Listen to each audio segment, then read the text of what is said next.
বিডিএরে কীভাবে টোকেনটা সেল দিবেন সেইটা দেখাই দেবো।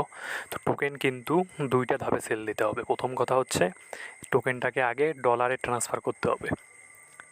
ডলারে যখন ট্রান্সফার হয়ে যাবে তখন সেই ডলারটা থেকে আপনি চাইলে বিকাশ, নগদ, রকেট এগুলা থেকে টাকা তুলতে পারবেন। তো মেইনলি হচ্ছে আগে কয়েনটাকে বা টোকেনটাকে ডলারে ট্রান্সফার করতে হবে। সেইটা কীভাবে করবেন সেইটা আমি দেখাই দেবো। তো প্রথমে এই যে ট্রেড অপশনটা আছে, এটা আমি ভিডিওতে দেখাই দিছি। সো ট্রেড অপশনে গিয়ে ফ্রমে যেটা আছে, ফ্রমে আপনি যে কয়েনটা সেল করবেন সেইটা রাখবেন, আর টুতে রাখবেন ইউএসডিটি।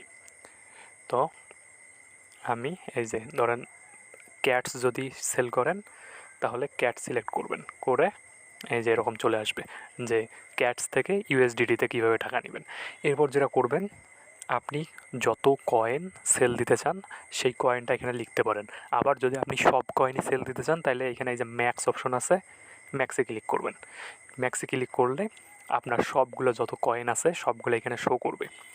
তো শো করার পর ইউএসডিটিতে কিছু দেখাবে না, গেট কোড যে অপশনটা আছে এটাতে ক্লিক করে দিবেন।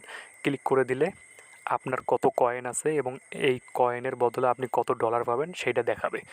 সব কিছু দেখে কনফার্মে ক্লিক করে দিলেই কিন্তু আপনার অর্ডারটা কনফার্ম হয়ে যাবে এবং দেখা যাবে যে টোকেনটা থেকে আপনার ডলার চলে আসছে।